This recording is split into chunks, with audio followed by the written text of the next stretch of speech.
அந்த நப்பின்னை பிராட்டி என்பவள் நீளையினுடைய அவதாரமாக குலாவப்படுகிறாள். பகவானுக்கு பல தேவிமார்கள் உண்டு. தேவிமாராவார் திருமகள் பூமி ஏமத்தமரர் ஆட்செய்வார்னு பாசுரம். நிறைய தேவிமார்கள். அதுல முக்கியமானவர்கள்னா 3 பேரை சொல்லலாம். ஸ்ரீதேவி, பூதேவி, நீலாதேவி அப்படின்னு 3 பேரை சொல்லுகிறோம். இவர்களெல்லாம் பகவான் அவதரிக்கும் போது பெரும்பாலும் அவதரிக்கவே செய்கிறார்கள். நிச்சயமா ஸ்ரீ மகாலட்சுமி உண்டு. எப்ப பகவான் கீழே வந்தாலும் உடன் வருகிறவளாக பிராட்டி இருக்கிறாள். இனிமேதான் தாயாருடைய வைபவம். இன்னைக்கு வெள்ளிக்கிழமையா இருக்கு பாருங்க. அதுல தாயார் வைபவம் அனுபவிப்பதுங்கிறது பெரிய பாக்கியம். தாயாருக்கு என்ன பெருமைங்கிறத நாம நிச்சயமாக தெரிந்து கொள்ள வேண்டும். அவளுடைய சிக்னிபிகன்ஸ் என்ன, தாயார்னா யார், அவள் என்ன செய்கிறாள், அவளுடைய ரோல் என்ன, இதை நாம தெரிஞ்சுக்கணும் இல்லையோ. அந்த தாயார் பகவான் அவதரிக்கும் போதெல்லாம் அவளும் அவதரிக்கிறாள். இப்ப பூமி பிராட்டியை பத்தியும் சொன்னேன், நீலாதேவியை பத்தியும் சொன்னேன். இதுல வேடிக்கை பாருங்க, பகவான் பிறக்கிற போதெல்லாம் தாயார் பிறக்கிறாள்னு சொன்னேன்னா, வராக அவதாரம் பெருமாள் பண்ணினார், வந்து பூமியை ரட்சித்தார், பூமியை காப்பாற்றினார். ராமாவதாரம் பகவான் பண்ணினார், சீதையை காப்பாற்றினார், ராவண பவனத்திலிருந்து சீதையை மீட்டார். கிருஷ்ணாவதாரம் பகவான் பண்ணினார், சிசுபாலனோட கல்யாணம்னு சொல்லிட்டு ருக்மிணிக்கு இஷ்டமே இல்லாத ஒரு கல்யாணத்துக்கு ஏற்பாடெல்லாம் செய்யப்பட்டிருந்தது. நாளைக்கு கல்யாணங்கிறச்சு இன்னைக்கு வந்து ருக்மிணியை மீட்டு கொண்டு பெருமான் போனான், அவளை திருமணம் செய்து கொண்டான். இப்ப இந்த கதையெல்லாம் கேட்டா நமக்கு என்ன தெரியுமா தோன்றும்? சுவாமி சொன்னார், இந்த மாதிரி பெருமாள் வரச்சையெல்லாம் தாயாரும் வரான்னு சொன்னார். அவளும் பிறக்கிறாள்.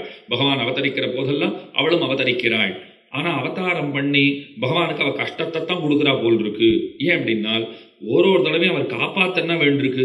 கூட அழைச்சிட்டு போறதும் போறோம், ஒரு தடவை காப்பாத்துறதும் போறோம். அப்படித்தான் இருக்கு. இப்போ பூமி பிராட்டியை இடந்தெடுத்து ரட்சித்தான் வராக பெருமான். சீதா பிராட்டியை ராவண பவனத்திலிருந்து கஷ்டப்பட்டு காப்பாத்திட்டு வந்தான் ராமபிரான். கிருஷ்ணாவதாரத்தில் ருக்மிணி பிராட்டியை சிசுபாலனிடமிருந்து அவளை காப்பாற்றி கொண்டு அழைத்து கொண்டு வந்தான். இதுக்கு அவ வரவே வேண்டாம் போல் இருக்கே. இவருக்கு இன்னும் வேலைப்படு ஜாஸ்தி தானே ஆறுது. வேலைப்படு, ஒர்க்லோடு அப்படின்வா. இன்னைக்கு யாரை கேட்டாலும் அதை சொல்லிடுவா, ரொம்ப ஒர்க்லோடு ஜாஸ்தியா இருக்கு. இப்போ நேற்றுக்கு கூட நம்முடைய இல்லத்தினுடைய சுப நிகழ்ச்சிக்கு அடியேன் போயிருந்தேன் இல்லையோ, அதுக்கு ஒரு நாள் விடுமுறை அளிக்கப்பட்டது. எல்லாம் கேட்டா அப்படி மார்கழி மாதம் எப்படி அப்படின்னா ஒர்க்லோடு ஜாஸ்தியா இருக்கு, ஒரு நாள் லீவ் அப்படின்னு. நாங்களும் எப்போ சொல்றது, ஏன்னா உத்தியோகம்லாம் போல இதுதான் உத்தியோகம் ஆகி போச்சு. இந்த மாதிரி பேசணும்னு நமக்கும் ஆசையா இருக்கும் இல்லையோ, அதனால ஒர்க்கட்டும். இப்போ நாங்களும் சொல்றோம், ஆன்லைன் உபன்யாசங்களுக்கு என்ன பேர் வச்சுட்டோம், எல்லாம் ஒர்க் ஃப்ரம் ஹோம் பண்ணிட்டு இருக்கோம் அப்படிங்கிறோம். நேற்றுக்கு எல்லாரும் கேட்டா எதனால விடுப்புன்னா, ஒர்க்லோடு ஜாஸ்தியா இருக்கு, ஒரு நாள் லீவ், ரிலாக்ஸேஷன், ஒரு ரிலாக்ஸ் பண்ணிக்கிறதுக்கு. அதை போல வேடிக்கையா சொன்னது. இப்ப பகவானோட இந்த பிராட்டிமார்கள் கூட வரதுனால அவருக்கு ஒர்க்லோடு ஜாஸ்தியா தான் ஆறுது. வராத இருந்தாலே இவர் நிம்மதியா தன் வேலையை பார்த்துட்டு இருந்திருப்பார் போல் இருக்கு. அப்படிப்பட்ட ஒரு நிலைமை இருக்கிறச்சே அவள் எதற்காக கூட கூட வர வேண்டும், எனதுக்காக கூட கூட வரணும். முந்தானத்து ஏதோ ஒரு வீடியோ யாரோ அனுப்பிச்சிருந்தா, ரொம்ப வேடிக்கையா ஒரு வீடியோ அனுப்பிச்சிருந்தா பார்த்தேன். கணவன் ஒருத்தர் ஷார்ட் இருக்கார், மனைவி பக்கத்தில் வரா. நான் எங்கள் அம்மா வீட்டுக்கு போயாக வேண்டிய நிர்பந்தம் இருக்குது, ஏதோ ஃபங்க்ஷன், நான் போயிட்டு இருக்கேன், ஆனால் உங்களை விட்டுட்டு போகிறதுக்கும் எனக்கு கஷ்டமாக இருக்குது, ஏன்னா உங்களாலேயும் வர முடியல, பாவ சாப்பாட்டுக்கு நீங்கள் கஷ்டப்படுவீங்கல்ல அப்படின்னு கேட்குறா. அதுக்கெல்லாம் என்னமா இருக்குது, அதெல்லாம் பார்த்தா முடியுமா, நீ போயிட்டு வா, போக வேண்டாமா வீட்டுக்கு, என்னென்ன போயிட்டு வா, போய் என்ஜாய் பண்ணிட்டு வா. அது இல்லைங்க, நீங்கள் சாப்பாட்டுக்கு கஷ்டப்படுவீங்கன்னு நினச்சா தான் அதெல்லாம் மேனேஜ் பண்ணிக்கலாமா, ஒன்றும் பெரிய கஷ்டம் கிடையாதுமா, நீ போயிட்டு வா. இல்லைங்க உங்களை பார்த்தா தான் ரொம்ப பரிதாபமாக இருக்குது, சாப்பாட்டுக்கு ரொம்ப சிரமப்படுவீங்களே, நான் என்ன பண்ணுறதுன்னு தெரியல அப்படின்னு. நான் சாப்பாடாமா முக்கியம், அதெல்லாம் ஒன்றும் இல்லைம்மான்னு. அப்படியே இல்லைங்க சாப்பாடு முக்கியம் இல்லையா, உடம்பு கெட்டு போயிடாதா. அதுக்கு ஒரு பதில், சாப்பாடெல்லாம் பார்த்துக்கலாமா, மன நிம்மதி தாம்மா முக்கியம் அப்படின்னாரு பாருங்க. அவ கேட்குறா என்ன சொன்னீங்கோ அப்படின்றா. இல்லை நீ நிம்மதியாக போயிட்டு வான்னு நான் சொன்னேன்னுட்டார். சாப்பாடா முக்கியம், மன நிம்மதி தான் முக்கியம். இப்போ ராமனும் கிருஷ்ணனும் வராக பெருமாளும் அவளை கேட்டால் அவள் என்ன சொல்லிடுவா, நாங்கள் தனியாக போயிருந்தோம்னா நிம்மதியாக இருந்திருப்போம் போல் இருக்கு, நாங்கள் இவளை வேற கூட அழைச்சிட்டு போனோம்னா இவ வேற ஏதோ ஒரு பொறியிலே சிக்கி கொள்கிறாள், அதுக்கப்புறம் இவளை காப்பாற்றுறதுக்கு ஒரு பெரும் போராட்டமாக இருக்குது. அதனால் அம்மா தாயே நீ இங்கேயே சௌக்கியமாக இருந்துட்டு வைகுண்டத்திலேயே நீ இருந்துட்டு நான் போயிட்டு வரேன்னு சொல்லக்கூடாதானால். இப்போ கதைகளை நாம் பார்த்தோம்னா நமக்கு என்ன தோன்றுகிறது, பெருமானாலே பிராட்டி அனவரதமும் ரட்சிக்கப்பட்டிருக்கிறாள். கதைகளை பார்த்தா அப்படித்தான் தெரியும், பெருமானாலே பிராட்டி எப்போதும் ரட்சிக்கப்பட்டிருக்கிறாள்னு தோன்றும். நாச்சியார் திருமொழியிலே ஆண்டாள் ரொம்ப அழகா ஒரு பாட்டு பாடுறா, நல்ல பாட்டு, கேட்க வேண்டிய ஒரு பாசுரம். கோங்கலரும் பொழில் மாலிரும் சோலையில் கொன்றைகள் மேல் தூங்கு பொன்மாலைகளோடு உடனாய் நின்று தூங்குகின்றேன், பூங்கொள் திருமுகத்து மடுத்தூதிய சங்கொலியும் சார்ங்கவில் நானொலியும் தலைப்பெய்வது எஞ்ஞான்னு கொலோ அப்படின்னு பாசுரம். என்ன அர்த்தம் சொல்றா பாருங்கோ. கோங்கு மரம்னு ஒன்று இருக்கு, அதை முள்ளிலவு அப்படின்னு சொல்லுவார்கள். அது ஒரு வகை மரம். அது ஒரு வகை மரம் அது. அது நெடிதோங்கி வளரும் இயல்புடையது, ரொம்ப பெருசா வளரக்கூடிய இயல்புடைய மரம் அது. அதே போல கொன்றைன்னு கேட்டிருப்பீங்க. கொன்றை சடையான் அப்படின்னு சிவனுக்கு பேரும் இல்லையோ. கொன்றைங்கிற மலர் இருக்கு. கொன்றை, அதை சரக்கொன்றைன்னு சொல்லுவார்கள். கேரள தேசத்தினுடைய மாநில மலர் அதுதான். கேரள தேசத்தினுடைய மாநில மலருங்கிறா. அதே போல தாய்லாந்து தேசத்தினுடைய தேசிய பூ மரம் எல்லாம் அதுதான். இந்த திருமாலிருஞ்சோலைன்னு அழகர் கோயில் இருக்கோ இல்லையோ, அந்த அழகர் கோயிலிலே நிறைய கொன்றை மரங்கள் இருப்பதை ஆண்டாள் பார்த்துட்டவா நினைச்சுட்டு இருக்கா. இந்த கொன்றை மரங்கள் எல்லாம் பார்த்தேன், தொங்குகின்ற பொன்னிறமான பூமாலைகள். அதுல பார்த்தா நல்ல பூமாலை எல்லாம் இருக்கு, பூவா இருக்கு. அதில் மாலை மாலையா கோத்து கட்டினா போலவே மரத்துல இருக்கான். அந்த கொன்றை மலர்களை பார்த்தா பொன்னிறமயமா இருக்கு. ஒரு பிரயோஜனம் இல்லை இங்க இருக்கு, அதை போல நானும் இருக்கேன்னா. இங்கதான் நான் கவனிக்க வேண்டிய ஒரு அம்சம் இருக்கு. மதுரைக்கு பக்கத்துல இருக்கக்கூடிய திருமாலிருஞ்சோலை மலை, அந்த திருமாலிருஞ்சோலை கள்ளழகர் பெருமான் அங்கே சேவை சாதிக்கிறான். சுந்தரராஜ பெருமான் அந்த க்ஷேத்திரத்தில் இருக்கிற அந்த கொன்றை மரங்கள் எல்லாம் பார்த்தா, அந்த கொன்றை மரங்களிலே அந்த பொன்னிறமான பூமாலைகள்லாம் கட்டப்பட்டு தொங்க விடா பட்டா போல அந்த புஷ்பங்கள்லாம் இருக்கிறத பார்த்தா, அது வீணா கிடக்கு, அதை போல நானும் வீணாக கிடக்கிறேன். நான் இப்ப கேட்டேன், அதெல்லாம் ஏன் வீணா கிடக்கு, ஏன் அவைகள் வீணாகி கிடக்கின்றன? அதுக்கு பதில் சொல்றா, இங்க உரைபவர் திருமாலா இருக்கிறபடியினாலே அந்த மலர் அவனுக்கு பயன்படுவதில்லை. அவ்வளவுதான விஷயம். இப்ப சில பூக்கள் எல்லாம் சில தேவதைகளுக்குன்னு வச்சிருப்பா. ஒரு தேவதைக்கு ஒரு பூ. பெரும்பாலும் அந்த புஷ்பங்களை நாம மற்ற தேவதைகள் இடத்துல பார்க்கவே முடியாது. ஒரு துளசின்னு எடுத்துட்டோம்னா அது திருமாலாலயங்கள்ல தான் பெரும்பாலும் பயன்படுத்தப்படும். அதை போலத்தான் ஒரு தேவதைக்கு ஒரு மலர் ரொம்ப விசேஷமாக சொல்லப்படும். அதை மற்ற தேவதைகளுக்கு பெரும்பாலும் உபயோகப்படுத்த மாட்டார்கள். இப்ப மல்லிகை போன்ற மலர் இதெல்லாம் பொதுவா இருக்கும், எல்லா தேவதைகளுக்கும் உபயோகப்படுத்திடுவா. இப்ப ஆண்டாள் சொல்றா, திருமாலிருஞ்சோலையில அந்த கொன்றை மலர் கொத்து குத்தா இருக்கே, ஒரு பிரயோஜனம் இல்லாம அங்க இருக்கு. ஏன்னா அது வைஷ்ணவ க்ஷேத்திரமா இருக்கு. வைஷ்ணவ க்ஷேத்திரத்துல அந்த மலருக்கு வேலையே இல்லை. அது எதுக்கு இப்ப சொல்றீங்கன்னா, அந்த மாதிரிதான் நானும் வீணா இருக்கேங்கிறா, ஒரு பிரயோஜனம் இல்லாத இருக்கிறேன். ஏன் உனக்கு என்ன குறை வந்துடுத்து இப்போ? அதுக்கு அவ பதில் சொல்றா, நான் பெரியாழ்வார் வயிற்றில் பிறந்து கோவிந்தனுக்கல்லால் வாயில் போகா மானிடவர்க்கென்னு பேச்சுப்படில் வாழகில்லேன் கொங்கை தலைமிவை நோக்கி காணீர் கோவிந்தனுக்கல்லால் வாயில் போகா இங்குத்தை வாழ்வை ஒழியவை போய் யமுனைக்கரைக்கென்ன உய்த்திடுமின்னு பாசுரம். ஆண்டாள் சொல்றா, நான் கல்யாணம் பண்ணிண்டா கண்ணனைத்தான் கல்யாணம் பண்ணிப்பேன். மானிடவர்க்கென்னு பேச்சுப்படில் வாழகில்லேன் கண்டாய் மன்மதனே வானிடை வாழும் அவ்வானவர்க்கு மறையவர் வேள்வியில் வகுத்தபவி கானிடை திரிவதோர் நரிபுகுந்து கடப்பதும் மோப்பதும் செய்வதொப்ப ஊனிடையாழி சங்குத்தமர்க்கென்னு உன்னித்தெழுந்தவன் தலைமுறைகள் மானிடவர்க்கென்னு பேச்சுப்படில் வாழகில்லேன் கண்டாய் மன்மதனே. நான் கண்ணனைத்தான் கல்யாணம் பண்ணிப்பேன். ஒரு பெண்ணோடு, அதாவது ஒரு ஆணோட இந்த பெண்ணுக்கு கல்யாணம்னு என்னை பத்தி பேசினாலே உயிர் துறந்து விடுவேன். அந்த அளவுக்கு நான் வைராகியத்தோட இருக்கேன் அப்படின்னு இருக்கிறாள். இப்ப என்ன ஆகி போச்சு ஆண்டாள் நிலைமைன்னு பாருங்க. இவளை கரம் பிடிப்பதற்கு பகவானும் வந்தான் அல்லன். இவ ஏற்கனவே சொல்லிட்டா, நான் பகவானை தான் கல்யாணம் பண்ணிப்பேன், வேற யாரையும் திரும்பி கூட பார்க்க மாட்டேன்னு சொல்லிட்டதுனால ஊர்ல கல்யாணத்துக்கு தயாரா இருக்கிற பிள்ளைகள்லாம் ஆண்டாள் பக்கம் பார்வையே செலுத்துறது இல்லை. என்ன சொல்லிட்டாவா, ஐயோ அந்த பெண்ணா கண்ணனைத்தான் கரம் பிடிப்பேன்னு சொல்றா, அழகாத்தான் இருக்கா, குணவத்தியா இருக்கா, அந்த மாதிரி ஒரு பெண் கிடைக்க மாட்டாள். நமக்கு இல்லை. அவ என்ன சொல்லிட்டா, கண்ணனைத்தான் கரம் பிடிப்பேன்னு தயாராக இருக்கிறாள். அப்ப ஆண்டாள் சொல்றா, என் நிலைமை எப்படி ஆகி போச்சு தெரியுமா? திருமாலிருஞ்சோலையில கொன்றை மலர்கள் இருந்தா போலே மலர்கள் அங்க இருக்கு. ஆனா அந்த மலர்களுக்குரிய தேவதையினுடைய க்ஷேத்திரமா அது இல்லை, அது வைஷ்ணவ க்ஷேத்திரமா இருக்கு. பெருமாள் அதை ஸ்வீகரிக்கல. அப்ப இந்த பக்கமும் பயன்படல, அந்த பக்கமும் பயன்படலை இல்லையோ. அதை போலத்தான் நானும் இருக்கேன்னா, பகவானும் என்ன கரம் பிடிக்கவில்லை, நான் சம்சாரிகளை திரும்பி பார்க்கறது இல்லைன்னு முடிவு பண்ணிட்டேன். அதனால சம்சாரிகளுக்கும் நான் ஆகாதவளாக இருக்கிறேன். என்னை யாரும் நாட்டு மானிடர் கல்யாணம் செய்து கொள்ள போவதில்லை. கல்யாணம் செய்து கொள்ள அவர்கள் விரும்பினாலும் நான் தயாராக இல்லை, நான் பகவானை தான் பண்ணிப்பேன் நான் சொல்லிட்டேன். ஆனா அவரும் வரமாட்டேங்கிறார். அப்ப அந்த கொன்றை மலர்கள் ஒன்றுக்கும் பிரயோஜனம் இல்லாமல் அங்கே இருக்கிறா போலே நானும் அப்படித்தானே இங்கே இருந்து கொண்டிருக்கின்றேன், கஷ்டப்பட்டு இருக்கேன். பகவான் வருவானான்னு பார்த்துட்டு இருக்கேன். அதுக்கு மேல பாடினா பாருங்க, பூங்கொள் திருமுகத்து மடுத்தூதிய சங்கொலியும் சார்ங்கவில் நானொலியும் தலைப்பைவது எஞ்ஞான்னு கொலோ. ரெண்டு அழகான சரித்திரத்தை சொல்றா.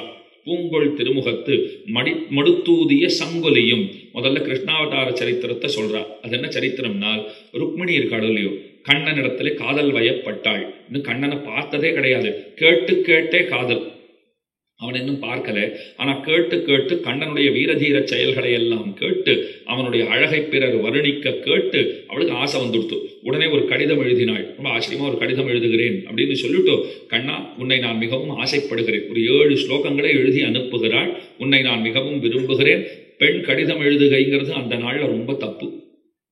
எத்தனை காதல் இருந்தாலும் சரி, கடலையே வற்றடிக்க செய்கிற அளவுக்கு அத்தனை பெரிய காதல் இருந்தாலும் சரி, பெண்கள் மடலூறுவதில்லைன்னு சொல்லுவா. அந்த மாதிரிலாம் எழுதிட மாட்டா. உடனே ஒரு கடுதாசியை போட்டு பாராமுகமா இருக்கியே, இது ரொம்ப தப்பு. திருமங்கையாழ்வார் என்ன சொன்னார் பாருங்க, என்னிடத்துல பாராமுகமாக இருக்கிறாய் அல்லவா, உன் பேரை நான் நாரடிக்கிறேங்கிறார் பெருமாளை பார்த்து.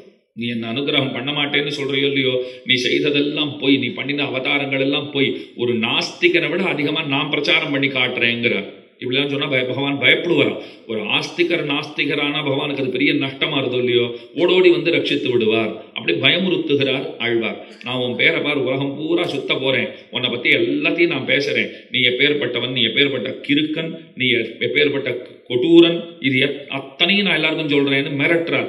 அதனால பெண்கள் எத்தனை காதல் இருந்தாலும் அதை அவர்கள் வெளிப்படுத்துகைன்னா வெளிப்படுத்திட்டா இந்த பெண் என்ன எல்லமீறவளா இருக்காளேன்னு நினைத்து கொண்டிருந்த காலம் அது அப்படின்னு ஒரு வரம்பு வச்சிருந்தா. அதனால இப்ப அவ எழுதுறா, ருக்மிணி சொல்றா, நான் உனக்கு முதல்ல காதல் கடிதம் வரைஞ்சுட்டேனேன்னுட்டு என்னை பத்தி தப்பா நினைச்சுடாதே. நான் இப்ப சொல்றேன் கேட்டுக்கோ, இதுக்கு நீதான் காரணம், உன் அழகுதான் காரணம். நான் வரம்பு மீறுவதற்கு நான் காரணம் அல்லள், நீதான் காரணம், உன் அழகுதான் காரணம். உன்னை பத்தி கேட்டு கேட்டு நீ செவி வழி புகுந்து என் உள்ளமெங்கும் நிறைந்திருக்கிறாய் அப்படின்னு எல்லாம் பெருசா கடுதாசி எல்லாம் போட்டுட்டு அதுல ஒரு ஸ்லோகத்துல சொல்றா, நீ என்னை வந்து கவர்ந்து செல்ல வேண்டும், சிசுபாலனை நான் மணப்பதற்கு சம்மதிக்க மாட்டேன், ஆனா இங்க தடபுடலா ஏற்பாடெல்லாம் பண்ணிட்டா, ரொம்பவும் பலவந்தமா எனக்கு கல்யாணம் பண்ணி வைக்க போறா, உன்னைத்தான் நம்பி இருக்கேன், நீ கல்யாணத்துக்கு முன்னாள் வா, என்னை குலதேவி யாத்திரைன்னு ஒரு கோயிலுக்கு அழைச்சிட்டு போவா, அந்த சந்தர்ப்பத்துல நீ மறைந்திருந்து என்னை அழைத்து கொண்டு போ அப்படின்னு கடுதாசியில எங்க வரணும், எப்படி அழைச்சிட்டு போகணும் அதையும் சொல்லிவிட்டாள். ஊருக்குள்ள ஒரு பிரவாதம் இருந்துட்டே இருந்தது, கண்ணன் வரப்போறான், அவளை தூக்கிட்டு போறான் அப்படின்ட்டு ஒரு வதந்தி ஊர் முழுக்க பரவி இருந்தது. என்னமோ நடக்க போறது அப்படின்னு எல்லாம் ஒரு மாதிரி அதை மோப்பம் பிடிச்சுட்டான்னு வச்சுக்கோங்க. அப்ப கண்ணன் வந்துட்டார். தள்ளி ஒரு உத்தியானம், ஒரு தோட்டம் இருக்கு. ருக்மிணியினுடைய இருப்பிடத்திலிருந்து சற்று தள்ளி ஒரு உத்தியானம் இருக்கு. அவ தவிச்சுட்டு இருப்பாங்கிறத கண்ணன் புரிஞ்சுட்டார். நான் வரப்போறேனா இல்லையான்னு அந்த குழந்தை தவிச்சுட்டு இருப்பாளே புரிஞ்சு போச்சு. அவர் என்ன பண்ணினார், சங்கநாதம் பண்ணினார். எடுத்து சங்கத்தை ஊதினார் இல்லையோ, அந்த பாஞ்சஜன்ய துவனி கேட்ட உடனே ருக்மிணிக்கு மனசுல பெரிய ஆறுதல். ஓ வந்துட்டான் நம்முடைய கண்ணன், எப்படியேனும் நம்மை அழைத்து கொண்டு செல்வான். இந்த ஒரு கதையை ஆண்டாள் சொன்னாளா. அடுத்த கதை சொல்றா பாருங்க, சார்ங்கவில் நானொலியும் தலைப்பைவது எஞ்ஞான்னு கொலோ மாயா சிரஸ்ன்னு ஒன்னத்தை கொண்டு வந்து ராவணன் சீதை நிலத்திலே காட்டினான். ராமனுடைய தலையை போல ஒரு தலையை கொண்டு வந்தான். பார், உன்னுடைய ராமன் எப்பவும் வருவான், காப்பாற்றுவான், அவ்வளவு சொல்லுவியே, அவனையே காப்பாற்றிக் கொள்ள வக்கில்லாதவனாக ஆகி போயினன், அவனை நான் முடிச்சுட்டேன், இதோ இருக்கு பார் அவனுடைய தலை அப்படின்னு கொண்டு வந்து காட்டுட்டான். நடுங்கி போனாள் சீதை. அதை பார்த்த உடனே ஒரு பதபதைப்பு உண்டாயிற்று. நிஜமாகவே ராமனுக்கு ஏதோ ஆகிவிட்டதோ என்று அஞ்சினாள். அந்த அச்ச உணர்வு அவளுக்கு ஏற்பட்டதுங்கிறத பகவான் தெரிஞ்சுட்டாரோ இல்லையோ, அவர் கரையிலே இருக்கிறார், சமுத்திர கரையில அவர் இருக்கார். சமுத்திரத்துக்கு நடுவில் இருக்கிற தீவிலே லங்கையிலே பிராட்டி இருக்கிறாள். அப்ப ராமன் என்ன செய்தார்னா, அந்த சார்ங்கவில் நான் இருக்கு பாருங்க, அந்த நாணை இப்படி இந்த தம்புரா மீட்டரா போலன்னு வச்சுக்கோங்க, அந்த நாணை சற்றே ஒலி எழுப்பினார். அந்த சத்தத்தை கேட்ட உடனே பிராட்டிக்கு தெரிஞ்சு போச்சு, ராமனுக்கு ஒன்றும் ஆகவில்லை, உயிரோடு இருக்கிறார். அப்ப இவளை தரிப்பிப்பதற்காக, இவளை உயிரோடு வைப்பதற்காக ராமன் என்ன செஞ்சார், அந்த மாயா சிரஸ் எல்லாம் பார்த்து, நீ எதுவும் மோகத்தை அடையாதே, கலக்கத்தை அடையாதே, எனக்கு ஏதும் ஆகாது, ஒன்றும் ஆகவில்லை, நீ ஏற்கனவே அப்படி பயந்ததுனால தான் இத்தனை அனர்த்தம், ராமனுக்கு என்னாச்சோ நீ பயந்ததுனாலதான் இத்தனை அனர்த்தம் உண்டாகி இருக்கிறது. அப்ப இந்த கதையில் நமக்கு என்ன தெரிய வருது, ஒரு சமூக செய்தி, அதிகம் பயந்தோம்னா அதிக அனர்த்தம், அவ்வளவுதான். அதனால அந்த பயத்தை விடணுங்கிறது தானே. இப்ப சீதை பாருங்க 2ஆம் தடவையும் பயப்படுறா, ராமனுக்கு ஏதாவது ஆயிடுத்தோ, ஆனா இந்த பயம் வேணுங்கிறா. இங்க நமக்கு என்ன பிரச்சனைனா, நமக்கு ஏதாவது ஆகுமோங்கிற பயம் தான், நம்ம சேர்ந்தவாளுக்கு ஆகுமோங்கிற பயம் தான் நமக்கு இருக்கு. பகவானுக்கு என்ன ஆகுமோன்னு பயந்தா அந்த பயம் பரவாயில்ல. எவனுக்கு ஏதுமே ஆகாதோ அவனுக்கு என்ன ஆகுமோன்னு பயப்பட வேண்டும். இங்க எல்லாருக்கும் எல்லாம் ஆகக்கூடும், ஆனா அதை பத்தின பயமே கூடாது. இது வேடிக்கையா இருக்கே சுவாமி, இது இங்க எல்லாருக்கும் எல்லாம் ஆகும்னு நீரே சொல்றீர், அப்ப இதை பத்தி தானே பயப்படணும்னா இதை பத்தி பயப்படவே கூடாது. இதை அவர் பொறுப்புல விட்டுடுங்கோ. அவருக்கு ஒண்ணுமே ஆகாது, ஆனா அவருக்கு என்ன ஆகுமோன்னு பயப்படணும். ஒண்ணுமே ஆகாது தெரிஞ்சுட்டும் நான் பயப்படணுமா அப்படின்னா புத்தியால சிந்திக்காதீங்கோ, மனசால சிந்தித்து பாருங்கோ. ஒரு குழந்தையாட்டம் அவர் தெரியவாரோ இல்லையோ, குழந்தையாட்டம் தெரிஞ்சு கொடுத்தோன்னா அவரை நாம் ரட்சித்துத்தான் ஆக வேண்டும். அதுதான் இந்த இடத்துல ரொம்ப முக்கியம். அப்ப பெருமானுக்கு என்ன ஆயித்தோன்னு 5 நாளோ இல்லையோ, அதனாலே அது உத்தேசியம்தான். இருந்தாலும் பெருமாள் சொல்றார், ரொம்ப பயப்படாது, அனர்த்தம் அதிகமா போறது, நான் நன்னா தான் இருக்கேன் அப்படின்னு. எப்போ நானொலி எழுப்பி அவளுடைய அச்சத்தை பெருமான் தவிர்த்தானோ, தொலைத்தானோ, 2 சரித்திரங்களை ஆண்டாள் சொல்லிட்டு சொல்றா. ஆனா என் நிலைமை இங்க எப்படி தெரியுமா இருக்கு? நன்னா கேளுங்க. ருக்மிணிக்கு சங்கநாதம் மட்டுமே போதுமானதாக இருந்தது. சீதா பிராட்டிக்கு சார்ங்கவில் நானொலி 1 மட்டுமே போதுமானதாக இருந்தது. ஆனால் நான் படுகிற துயரத்திற்கு பெருமானே நீ சங்கநாதமும் பண்ணணும், நானொலியும் எழுப்பணும், அத்தனை கஷ்டப்பட்டு இருக்கேங்கிறார். அவர்களுக்கு ஒன்னொன்னே போருமா இருந்தது. ஆனா என் விஷயத்துல நீ பார்த்தாயாகில் 1 போதாது, 2ஐயுமே செய்தாக வேண்டும் அப்படிங்கிற நிலைமையிலே நான் இங்கே இருக்கிறேன் என்று தன்னுடைய நிலைமையை ஆண்டாள் நாச்சியார் திருமொழியிலே பாடுகிறாள். அவர்களை உயிர் தரிப்பித்த 2 ஒலிகளையும் ஒரு சேர கேட்டால்தான் தான் உயிர் தரிக்க முடியும் என்கிறாள் ஆண்டாள். இதெல்லாம் எதுக்கு சொன்னேன்னா, இப்ப பிராட்டி கூடவே வருகிறாள், வரும்போதெல்லாம் பகவானாலே ரட்சிக்கப்பட்டிருக்கிறாள். அவனாலே ரட்சிக்கப்படுவதற்கு அவள் வர வேண்டுமா? அப்ப எக்ஸ்ட்ரா வேலை கொடுக்குறான்னு தானே சுவாமி ஆறுது அப்படின்னு கேள்வி. இதுக்கு அழகா பதில் சொன்னா, இல்லை இல்லை, அவள் வருவதே எதற்காக தெரியுமா? அவனை ரட்சகன் ஆக்குவதே அவள்தான்னு புரிஞ்சுக்கோங்க. அவர் எப்ப ரட்சகர் ஆகிறார்னால் தாயார் உடனிருக்கும் போதுதான் அவர் ரட்சகராக ஆகிறார். லக்ஷ்மியா சக ரிஷிகேஷா தேவ்யா காருண்ய ரூபயா ரக்ஷக சர்வ சித்தாந்தே வேதாந்தே பிச்ச கீயத்தே. ஸ்ரீபாஞ்சராத்திரத்தில் ஒரு அழகான பிரமாணம். லக்ஷ்மியா சக ரிஷிகேஷா, திருமகளோட கூடியிருப்பவனான ரிஷிகேஷனாகிற பெருமான் ஸ்ரீமன் நாராயணன், தேவ்யா காருண்ய ரூபயா ரக்ஷகா சர்வ சித்தாந்தே, அவன்தான் ரக்ஷகன் என்பது எல்லா சாஸ்திரங்களிலும் நன்கு சித்தாந்தப்படுத்தி இருக்கிறார்கள். வேதாந்தங்கள் அப்படித்தான் சொல்லுகின்றன. இதுதான் அந்த ஸ்லோகத்துக்கு அர்த்தம். அப்ப தாயாரோட கூடியிருக்கிறான் பெருமான், அவளோட சேர்ந்திருக்கிறான், நமக்கு ரக்ஷகனாக ஆகிறான். பராசர பட்டருங்கிற ஆச்சாரியர் ஸ்ரீகுணரத்ன கோஷம்னு பாடியிருக்கார். ரொம்ப உயர்ந்த ஒரு கிரந்தத்தை பாடியிருக்கார். அதுல அவர் சொல்றார், பகவான் ஒரு நல்ல புஷ்பத்தை போல, தாயார் அதனுடைய மனத்தை போலே அப்படின்னார். எது சிறந்ததுன்னு நான் கேட்டேன். புஷ்பம் இருக்கு, ஒரு புஷ்பத்துக்கு சிறப்புங்கிறது மனத்தால ஏற்படுறது, தெரியறதா? அப்ப பகவான் தான் புஷ்பம், தாயார் தான் மனம், வாசனைனால். அப்ப அந்த தாயாரால்தான் பகவானுக்கு சிறப்பு ஏற்படுகிறதுன்னு புரிஞ்சு போச்சு. பட்டர் அடுத்த கேள்வி கேட்டார், புஷ்பத்துக்கு மனத்தால பெருமைன்னு சொன்னேன்னா மனத்திற்கு இன்னதால பெருமைன்னு யாராவது சொல்ல முடியுமா? மனத்திற்கு எதால பெருமை? அந்த மனத்தால தான் பெருமை, அந்த வாசனையால தான் பெருமை. அப்ப தாயாரால பெருமாளுக்கு பெருமைன்னு சொல்லிட்டா, பெருமாளால தாயாருக்கு பெருமைன்னு சொல்லாதீங்கோ, தாயாருக்கு தாயாராலேயே பெருமைன்னுட்டார். அவன் மனத்தினுடைய ஸ்தானத்திலே இருக்கிறவள், இவனுக்கு வாசனை கூட்டுபவள் அவள். வாசனை கடை ஒன்று இருக்கு, பெரிய வாசன திரவியங்கள்லாம் விற்கிற கடைன்னு வச்சுக்கோங்க. இப்ப இதை பத்தி எதுக்கு சொல்றேன்னா, நன்னா படிச்சவா, மெத்த படித்தவர்கள், ரொம்ப பிரசித்தி இல்லை அப்படின்னு வச்சுக்கோங்களேன், அதை பத்திலாம் அவ கவலையே பட்டுக்க மாட்டா. அவர்களுக்கு என்ன தெரியுங்கிறது பல பேருக்கு தானா தெரிஞ்சுடுமா. அதுக்கு என்ன உதாரணம் சொல்றா அப்படின்னா, ஒண்ணுமில்ல, ஒரு வாசனை கடை இருக்குன்னா இங்கே வாசனை திரவியங்கள் விற்கிறோம்னு பலகை வச்சா நல்லா இருக்குமா? வாசல்ல பலகையெல்லாம் வைக்கவே கூடாது. நல்லா அகர்பத்தி கடையெல்லாம் இருக்கிற ஒரு சில ஊர்களில் வச்சிருப்பா. அந்த சாலை முழுக்க வாசன திரவியங்களா இருக்கும். அந்த சாலை முழுக்க நல்லா ஊதுவத்தி, தூபம், சாம்பிராணி இதெல்லாம் வச்சிருப்பான்னா நீங்க உள்ளுக்குள்ள நுழைஞ்சு போயிட்டு வாங்க, அங்க வாசல்ல போர்டெல்லாம் வைக்கவே வேண்டாம். இங்கே இதனை நாங்கள் விற்கிறோம்னு போர்டு வைக்கணுமான்னு அந்த வாசனையே உங்களை அழைச்சிட்டு போகணும். ஆனால் கமகமான வாசனை வருது, இங்கே எங்கேயோ ரொம்ப சாம்பிராணி கடை, அகர்பத்தி கடை ஏதோ இருக்கு போல் இருக்கு, போய் பார்த்துட்டு வரணும், இங்கே அத்தர்லாம் விற்கிறா போல் இருக்கு, போய் பார்த்துட்டு வரணும் அப்படின்னு போகிறோம் இல்லையா? அப்போ அந்த வாசனை கடையெல்லாம் விளம்பரம் தேடாது, தானா வந்துடுறது இல்லையோ? அதை போலத்தான் மெத்தப்படித்தவர்களும் எப்போதும் இருப்பார்கள். அவர்களும் அப்படித்தான் இருக்கிறார்கள். அவர்களுக்கு விளம்பரங்கிறது தேவையே கிடையாது. என்ன கிடைக்கணுமோ அந்த ஒரு பிரசித்தி அவர்களுக்கு தானாக கிடைத்து விடுங்கிறது சொல்ல வந்திருக்கிற அர்த்தம். அவன் நாம பார்த்துட்டு இருந்த விஷயம் என்ன? அவன் பிறக்கும் போதெல்லாம் அவளும் உடன் வருகிறாள், கூட பிறக்கிறாள். பெருமானுடைய காரியத்தை சுலபமாக ஆக்குகிறவளாக அவள் இருக்கிறாள். அவள் மனத்தினுடைய ஸ்தானத்திலே இருக்கிறாள். பகவான் மலரினுடைய ஸ்தானத்திலே இருக்கிறான். அவளாலே அவன் பெருமை பெறுகிறான். இது ஒரு அர்த்தம் சொன்னாரா? பராசர பட்டர் இன்னொரு அர்த்தமும் சொல்றார். யார் பரமாத்மான்னு நான் எப்படி தெரிஞ்சுக்கிறதுன்னு ஒருத்தன் கேட்டான் அவர்கிட்ட. எப்படி சுவாமி கண்டுபிடிக்கிறது? நான் ஒன்றும் ரொம்ப படித்தவன் எல்லாம் கிடையாது, நான் எப்படி வேதாந்தங்கள்லாம் பார்த்து எப்படி தெரிஞ்சுப்பேன்? பட்டர் அழகா பதில் சொன்னார். நீயே அதெல்லாம் படிக்கணும், உன்னை யார் படிக்க சொன்னா? அதெல்லாம் வேண்டாம். அதெல்லாம் வேண்டாம்னா எப்படி நான் பெருமாளை தெரிஞ்சுக்கிறது? சுலபமான வழி இருக்கு, யாரும் சொல்லாத வழி, இது வரைக்கும் யாரும் சொல்லாத சீக்ரெட் உனக்கு நான் சொல்றேன். என்ன இப்போ நீங்கள் இந்த ஃபேஸ்புக் எல்லாம் பார்த்தா நிறைய அந்த மாதிரி ஒரு அட்வர்டைஸ்மெண்ட் வந்துட்டே இருக்கும். அதை பார்த்தீர்களானால் இது வரைக்கும் யாரும் சொல்லாத ஒரு விஷயம் நாங்கள் சொல்லுகிறோம் அப்படின்வா. அதை கேட்டு முடிச்சோன்னா இதுதான் நான் தோணும் நமக்கு. இதை சொல்றதுக்கு இத்தனை பெரிய பீட்டிகை அப்படின்னு தோணும் இல்லையோ? பராசர பட்டர் சொல்றாரு, இல்லை நிஜமாவே நான் ஒரு பெரிய சீக்ரெட் சொல்றேன் அப்படின்னார். உனக்கு என்ன தெரிஞ்சுக்கணும்? யார் பரமாத்மா, பரம்பொருள் யார் என்று அறிந்து கொள்ள ஆசை, அதுதானே? ஆமாம்னார் அவர். இவர் சொல்றார், நீ தாயாரையே பார்த்துன்றுன்னார். நீ எப்பவும் தாயாரையே பார்த்துன்று. இவன் கேட்டான், அப்ப தாயார் தான் பரம்பொருளான்னா. அவசரப்படாது, நீ தாயாரையே பார்த்துன்று. அந்த தாயார் பார்வை அடிக்கடி நிறைய எந்த ஒரு வஸ்துவின் மேல விழருதுன்னு பார்த்துன்று. தாயாரோட பார்வை எந்த வஸ்துவை அடிக்கடி அவ பார்க்கறான்னு பார்த்துட்டே இரு.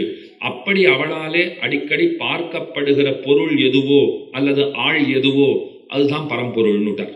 தாயார் அடிக்கடி எவனை பார்க்கிறாளோ அவன் தான் பரம்பொருள். இப்போ கல்யாணத்துக்கு கணவன் மனைவியுமா போயிருந்திருப்பா, போச்சவே என்ன பேசிட்டு போயிருப்பா? தலையை காண்பிச்சுட்டு வர வேண்டியது தான். இது ரொம்ப பிரசித்தம். எல்லார் வீடுகள்லையும் கல்யாணத்துக்கு போகிறதுன்னா நம்ம என்ன சொல்லுவோம்? போய் தலையை காண்பிச்சுட்டு வரணும் அப்படின்வோம். அதுக்குன்னு நம்ம என்ன கதவை திறந்துட்டு தலையை மட்டும் உள்ளே கொடுத்துட்டு வரோம்னு அர்த்தமா? போனோமா வந்தோமான்னு இருக்கணும்னு அர்த்தம். போனோமா பார்த்தோமா உடனே வந்துடணும். சாப்பாடு தயாராக இருந்தால் சாப்பிட்டுக்கலாம், இல்லைனா இங்கே வந்து பார்த்துக்கலாம். இன்னும் நிறைய பேர் இன்னைக்கு எப்படின்னா அதெல்லாம் வேண்டாம், சாப்பாடெல்லாம் வேண்டாம், கூப்பிட்டுருக்கா போகணும், நம்ம கொண்டு போய் ஆசீர்வாதத்தை பண்ணிட்டோம்னா மொய்ப்பணத்தை கையில் கொடுத்துட்டு ஃபோட்டோக்கு போஸை கொடுக்கணும்னு சொன்னால் கொடுத்துருவோம். ஏன்னா வந்தோங்கிறது அப்போ தான் ரெஜிஸ்டர் ஆகும். அதை பண்ணிட்டு வந்துட்டாலே போதும் அப்படின்னு போகிறோம் இல்லையா? அப்படி போனான்னு வச்சுக்கோங்களேன், பரஸ்பரம் தள்ளி தள்ளி இருந்தாலும் ரெண்டு பேரும் அப்படி பார்த்துட்டே இருப்பாள், கணவன் மனைவி. ஏன்னா அந்த அம்மா அங்கே இருக்கிற பெண்கள் கூட்டத்தில் போய் அவள் போய் ஐக்கியமாகியிருப்பாள். இவர் இந்த ஆசாமி இந்த பக்கத்தில் இருக்கிற தன்னுடைய நண்பர்கள் உறவினர்கள் ஆண் மக்களாக இருக்கிறவாளோட இவர் போய் நின்று வாட்ஸ்அப் எல்லாம் இப்படி போயிட்டு இருக்கு எல்லாம் கேட்டுட்டு இருப்பார். அவர் எல்லா வேலைகள்லாம் என்ன போயிட்டு இருக்கா அப்படின்னு இவர் இந்த பக்கம் பேசிட்டு இருப்பார். அந்தம்மா இந்த புடவை நகை இதெல்லாம் அவள் பேசிப்பாள் இல்லையோ? அப்படி அந்த பக்கம் இருக்கான்னா உடனடியாக கிளம்பணும்னு முதலே பேசிட்டு வந்தாலும் இல்லையோ? அதனால இவர் பார்வை அந்த அம்மாவை தேடிட்டு இருக்கோம், அந்த அம்மா பார்வை இவரையே தேடிட்டு இருக்கோம். பரஸ்பரம் பார்த்துட்டே இருப்பா. அப்படி சிக்னல் கூட காமிச்சிடும், ஒரு 2 நிமிஷம் இதோ வந்துட்டேன் அப்படின்னு அங்கேருந்து காமிச்சா இவர் இப்படிங்கிறார். அதை போல தாயார் அடிக்கடி ஒருத்தனை பார்த்துட்டே இருப்பலாம், தன் கணவரையே பார்த்துட்டு இருக்கா. அவர் பார்க்கப்பட வேண்டியவர் தானே. ஏன்னா அவர் பேர்ல பல பேர் பார்வை இருக்கிறதுனால தன் பார்வை எப்போதும் அவர் பேர்ல இருக்கணும் அப்படின்னு அவள் ஆசைப்படுகிறாள். பார்த்துட்டே இருக்கா.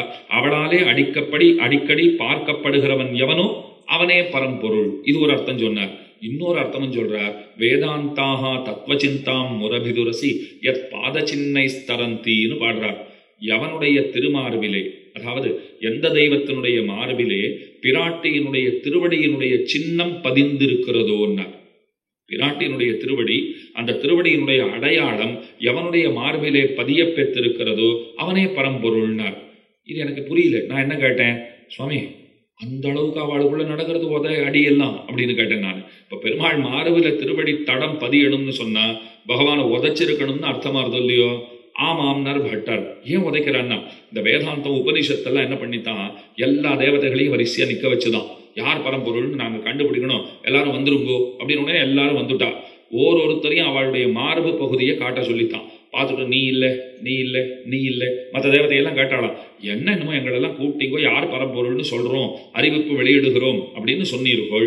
என்னமோ எங்களுடைய மார்பை பார்த்துட்டு இல்லை நான் இல்லை நான் இல்லைன்னு எங்களெல்லாம் தள்ளுறீங்களே எப்படி? உடனே அவ சொன்னாலாம், வேதாந்தம் சொல்லித்தான், நாங்கள் எல்லார் மார்பையும் பார்க்கிறோம். தாயாருடைய அந்த செம்பஞ்சு குழம்பு தடவ பெற்றிருக்கிற திருவடிகள் நன்னா அந்த குங்கும பூவெல்லாம் நன்னா சேர்த்து இந்த செம்பஞ்சு குழம்புன்னு ஒன்று தயார் பண்ணுவாளாம். அது குடுமைக்காக அதை எடுத்து அந்த திருவடிகள்லாம் பூசி வச்சிருப்பாளாம். அங்கே இருக்கிற பணிப்பெண்கள் எல்லாம், வைகுண்டத்தில் இருக்கிற பணிப்பெண்கள் எல்லாம் அந்த திருவடியோடு எடுத்துன்னு வந்து அப்படியே பகவான் திருமார்பில் அந்த திருவடியை வைக்கிறான்னு வச்சுக்கோங்க. அது அப்படியே அடையாளம் பதியும் இல்லையோ? அந்த அடையாளம் பதிய பெற்றவன் யாருன்னு நாங்கள் பார்த்துட்டு இருக்கோம். அப்போ பகவான் நின்றாராம். அவரை பார்த்துட்டு வேதாந்தம் எல்லாம் ரொம்ப குஷியா எடுத்தான். இவரே பரம்பொருள்னு தான். எப்படி கண்டுபிடிச்சிங்கன்னா, இவர் மார்பில் தான் அந்த அடையாளம் இருக்கு, இவர் தான் பரம்பொருள்.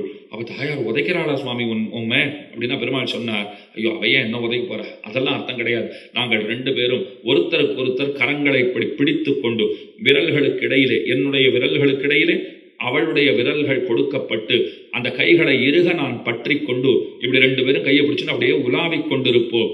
அப்படியே உலாவும் போது மெல்ல அணையிலே பிராட்டி என்னை தள்ளுகிறாள். அப்படி தள்ளிட்டு பஞ்சியன்ன தம்முடைய திருவடிகளை எடுத்து என்னுடைய மார்பிலே வைத்து, நான் கீழே சாய்ந்திருக்கிறேன், அணையிலே கிடக்கிறேன், அவள் காலை எடுத்து என் மார்பிலே வைத்து மெல்ல புன்னகைக்கும் அந்த தருணம் இருக்கிறது பாருங்கள். அந்த தருணத்திலே தொலைகிறேன் நான் பெருமாள். அப்ப நான் தொலைஞ்சு போயிட்டு இருக்கேன். என்ன சுவாமி இது, நீர் இத்தனை பெரிய பரம்பொருள் உம்ம மார்பில போய் அவளுடைய திருவடிகளை கொண்டு போய் வைப்பதா அப்படின்னு கேட்டார். பகவான் சொன்னார், இதெல்லாம் கல்யாணமான இடத்துல கேட்டியானா இந்த சுகத்துக்கு மேல ஒன்று உண்டா? மனைவிக்கு தோற்கிற கணவன் தானே கணவன். நல்லா யோசிச்சு பாருங்க. மனைவிக்கு தோற்பதில் இருக்கிற ஒரு சந்தோஷம்ங்கிறது அவளை வெற்றி கொள்வதாலே ஒருபோதும் நீங்கள் அடையவே முடியாது. அவளை தோற்பதாலே நீங்கள் வெல்பவர்களாக ஆகிறீர்கள். அவளிடத்திலே தோற்பதாலே நீங்கள் வெற்றி பெற்றவர்களாக ஆகிறீர்கள். அதுக்கு ஸ்ரீராமாயணத்துல கதை இருக்கு பாருங்க.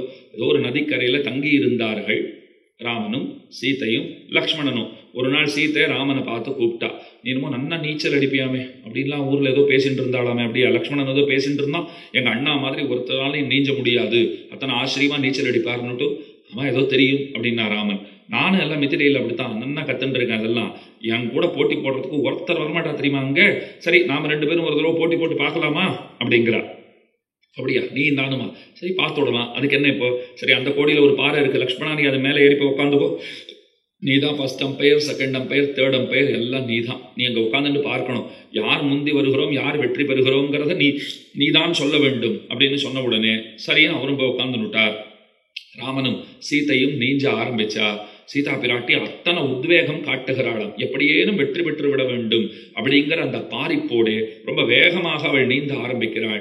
பகவானோட போட்டி போட முடியுமா? அவர் என்ன இருந்தாலும் ஒரு ஆண் பிள்ளைங்கிறதுனால ரொம்ப சூரத்தனமா முன்னாடி போயிட்டே இருக்கார். அவர் சற்று தொலைவு போன அப்புறம் தான் அவருக்கு யோசனை பண்ணினார். ஒரு யோசனை வந்தது, நாம என்ன பண்ணிட்டு இருக்கோம், இதுல வெற்றி பெற வேண்டும் என்றா நாம் முயன்று கொண்டிருக்கிறோம், ரொம்ப தப்பாச்சு. அப்படி திரும்பி பார்த்தார். சீத்தையினுடைய அந்த உத்வேகம், அந்த வேகம் இருக்கு, வந்துட்டே இருக்கும் பின்னாடி அப்படின்னு வேகமா வரதை பார்த்தார். அவளை ஜெயிச்சுட்டா நான் தோற்றவனாக ஆகிவிடுவேன், தோற்றால் தான் அவளை வெற்றி கொண்டவனாக ஆவேன் அப்படின்னு தெரிஞ்சுட்டு நீஞ்சரா போல பாசாங்கு பண்ணிட்டு அப்படியே மெதுவா போறாரு. இப்போ நான் எந்த முன்னாடி போவேன், நான் தான் ஜெயிப்பேன், என்ன ஒன்னாலும் ஒன்றும் பண்ண முடியாது குரல் கொடுக்குறாரே தவிர கிட்டத்தட்ட ஒரே இடத்துல இருக்கா மாதிரி தான் இருக்கு. கையும் காலையும் சும்மா இப்படி அப்படியே அடிக்கிறார். முன்னாடி போறா போல ஒரு நிலைமையை அவர் காட்டுறார், ஒரு மாய காட்சியை காட்டுறார். நகரவே இல்லை. அதுக்குள்ள சீத்தை வேக வேகமா வந்தா. ராமனை முன்னேறி சென்றாள். அந்த பாறையில போய் ஓங்கி ஒரு தட்டு தட்டினா. மூச்சரைக்க அப்படி திரும்பி பார்த்தா, தோத்து போனீரா, என்கிட்ட ஒரு பெண் கிட்ட தோத்து போனீரே, என்னமோ வீரன் தீரன் சூரன்லாம் சொல்வியே லக்ஷ்மணா, இங்க பார் ஒரு பெண் பிள்ளைன்ட்டு எப்படி தோத்து போய் நிக்கிறாரு பார் அப்படின்னு அவன் மூச்சரைக்க சொல்றாராம். லக்ஷ்மணன் புரிஞ்சுட்டான், அவனுக்கு தெரியாத தமையனாரை பத்தி. தமையனாரை இந்திரனாலையும் ஜெயிக்க முடியாதுன்னு சொல்றான் அவன். அவ ஒரு பெண்ணின் இடத்துல தோக்க போறாரா? பெண்ணின் இடத்துல தோக்கிறதுனா எளப்பமா சொன்ன அர்த்தம் கிடையாது. உடல் வாகு வலிமைன்னு நீங்கள் பார்க்க போனீர்களானால் ஆண்களை விட பெண்களை விட ஆண்களுக்கு உடல் வலிமைங்கிறது கூடுதல்ங்கிறது அது இயற்கையினுடைய ஒரு விஷயம். அது மன வலிமை மன உறுதி ஆண்களை விட பெண்களுக்கு அதிகம்ங்கிறது அதுவும் அந்த இயற்கை கொடுத்த கொடைதான். இதுக்கு யார் கொத்தம் சொல்றது, குறை சொல்றது? இப்போ ஏன்னா இந்த காலத்துல எல்லாமே கொஞ்சம் ஜாக்கிரதையா பேச வேண்டியிருக்கு. இப்ப நம்ம இப்படி சொன்னோம்னு வச்சுக்கோங்களேன், லக்ஷ்மணன் இடத்துல சீத்தை கேட்டா, ஒரு பெண்ணின் இடத்துல தோத்து போயிட்டாருன்னா பெண்ணியக்கவாதிகள் ஏன் பெண் இடத்துல தோத்தா ஏதாவது இழப்பமா, தோக்கவே கூடாதா நீங்கன்னா? ஐயோ அந்த மாதிரி சொல்லலை. இயற்கையினுடைய அமைப்பை பார்த்தோம்னா ஆண் மக்கள்ங்கிறவா கொஞ்சம் அதிகம் பலசாலிகளா இருப்பா. பெண்கள்னு சொன்னா அவர்களிடத்துல அத்தனை உடல் அளவினாலே உடல் வாங்கினாலே அத்தனை பலம் இருக்காது. அது போல அவர்கள் ஒரு விஷயத்தை ஒரு முடிவோடு அணுகினார்கள், ஒரு தீர்மானத்தோடு மன உறுதியோடு அணுகினார்கள்னு சொன்னா எங்க இடத்துல அது கிடையாது. நாங்க பதட்டப்பட்டு போயிடுவோம். ஆள் வேணும்னா கொஞ்சம் பல்கா பாக்குறதுக்குன்னா கட்டு மஸ்தா எல்லாரும் இருப்பாளே தவிர ஒரு விஷயம் ஏதாவது ஒன்று சஞ்சலப்படுத்துறா போல ஒரு விஷயம்னு சொன்னா அப்படியே ஆடி போடுவாய்வா, என்ன செய்யறதுன்னு தெரியாத உட்காந்துருவா. அப்ப அந்த அம்மா தான் வந்து சொல்வா, இருங்க இதுக்கு ஏதாவது தீர்வு இல்லாத போகாது, இப்படி செய்யலாம் அப்படி செய்யலான்னு ஏதாவது சொல்லி அந்த பிரச்சனையை கையாளுகின்ற அந்த சாமர்த்தியம் இருக்கு பாருங்க. அதனாலதான் இவா 2 பேரையும் சேர்த்து வச்சா. இப்படி 2 பேரும் சேர்ந்து இருந்துட்டான்னா உடல் வலிமையும் மன வலிமையும் சேர்ந்ததுன்னா ஒரு குடும்பத்துக்கு இது 2 தான் ரொம்ப தேவை. முக்கியமான இன்றியமையாத விஷயம் இதுதாங்கிறதுக்கு தான் இந்த ஏற்பாடே பண்ணி வச்சிருக்கா. இதைத்தான் ஒரு அறிஞர் ரொம்ப அழகா சொன்னார். பெண்களை பார்த்து அவர் சொல்றார், பெண்களே சொல்றேன்னு கோபிச்சுக்காதீங்கோ, நீங்கள்லாம் நாளாவட்டத்துல ஆண்களுக்கு நிகராக ஆகணும் ஆண்களுக்கு நிகராக ஆகணும்னுட்டு கடைசியில் ஆண்களாகவே மாறி நிற்கிறீர்களே, உங்களுடைய அழியாத வரமான அந்த பெண்மையை தொலைச்சிட்டு நிற்கிறீங்களேன்னு கேட்டார் அவர். ஆண்களுக்கு சமமாக ஆகிடுகைங்கிறது வேற, ஆண்களாகவே ஆகிடுகைங்கிறது வேற. இன்னைக்கு நிறைய பேர் பண்ற தப்பு என்னவா இருக்குன்னா தங்கள் பெண்மையை அதுல தொலைக்கிற ஆண்களாகவே மாறி நிற்கிறார்கள்னா ஆண்கள் ஆண்களா இருந்தா பெருமை, பெண்கள் பெண்களா இருந்தா பெருமை. அப்பதான் சமுதாயம் சீராக இயங்கும் இல்லையா? அப்ப மூச்சிறைக்க சீதா பிராட்டி சொல்றா பாருங்க, தோத்து போயிட்டார்னா லக்ஷ்மணன், ஆமாண்ணா நீ தோத்துட்ட, முதல்ல மதனியார் தான் இந்த பாறையில ஓங்கி அடிச்சான்னா. ராமன் சொல்ற, வேகமா தான் வந்தேன் நானும், அவ அளவுக்கு என்னால போட்டி போடவே முடியல, அவன் மித்திலையிலேயே ஃபர்ஸ்ட் பிரைஸ் தான் வாங்கியிருக்காளாம் அப்படின்னா. தெரியுறதுன்னா நன்னா தெரியுறது. நீங்க 2 பேரும் சேர்ந்துட்டு என்ன கடைசியில பைத்தியக்காரனாக்கி இங்க பாறை மேல உட்காத்தி வச்சு இதுக்கு நடுவர் வேற ஒன்று, நீ வேண்டுமென்றே தோற்று இருக்கிறாய். இப்ப நிறைய பேர் அப்பப்போ சொல்லிடுவா பாருங்க, அவர் வேணும்னே தோத்தார் போல் இருக்கு, அதுக்கு ஒரு விசாரணை கமிட்டி வைக்கணும், ஒரு விசாரணை கமிஷன் வைக்கணும். ஒரு சின்ன பிள்ளை ஜெயிச்சுன்னு வந்தாருன்னா உடனே சொல்லிடுவா, பதக்கம் வாங்கிட்டு வந்தார், 18 வயசு தான் ஆகுதா, பதக்கம் வாங்கிட்டு வந்துட்டாரா, அப்படின்னா என்னமோ அதில் நடந்திருக்கு. எதிர்க்க ஆடினவர் வேண்டுமென்றே தோற்றார் போல் இருக்கிறதுன்னுடுவா.